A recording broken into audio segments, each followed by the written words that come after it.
Au Burkina Faso, faisons ensemble le point des grandes décisions prises lors du Conseil des ministres. Un commentaire de Sékou Zango.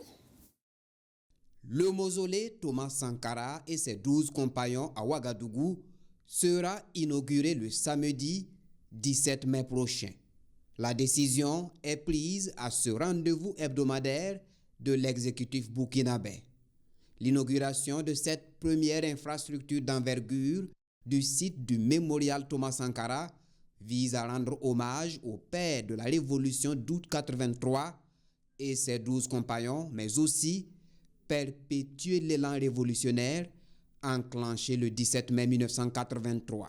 L'érection du mausolée vise d'une part à célébrer la mémoire du capitaine Thomas Sankara et celle de ses 12 compagnons, et d'autre part à contribuer à la sauvegarde, à la préservation et à la promotion de l'héritage politique du père de la révolution d'août 1983. Il est prévu également à cette date du 17 mai 2025 le baptême de 12 rues au nom des 12 compagnons du président capitaine Thomas Sankara et le dévoilement de la maquette définitive du projet global du mémorial Thomas Sankara.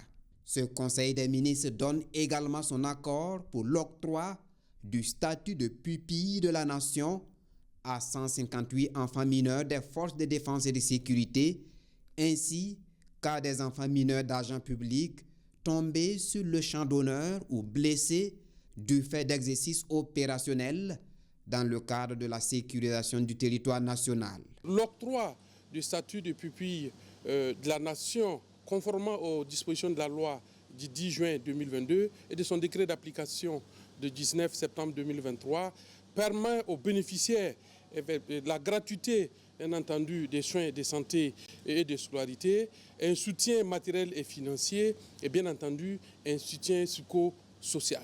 Et conformément à la loi burkinabé, notamment le Code des personnes et de la famille, 72 personnes de 16 nationalités, demandeurs de la nationalité burkinabé, sont naturalisées.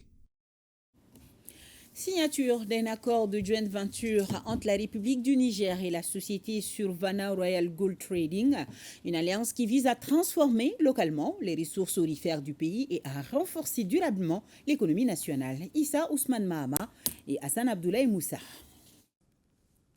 À Niamey, dans l'enceinte de la maison de l'uranium, un acte fort vient d'être posé. Le Niger et la société Survana Royal Gold Trading ont scellé un partenariat stratégique sous forme d'une jointe venture baptisée Royal Gold Niger SA, avec pour ambition de valoriser les ressources minières du pays à toutes les étapes, de l'extraction à la transformation jusqu'à la commercialisation.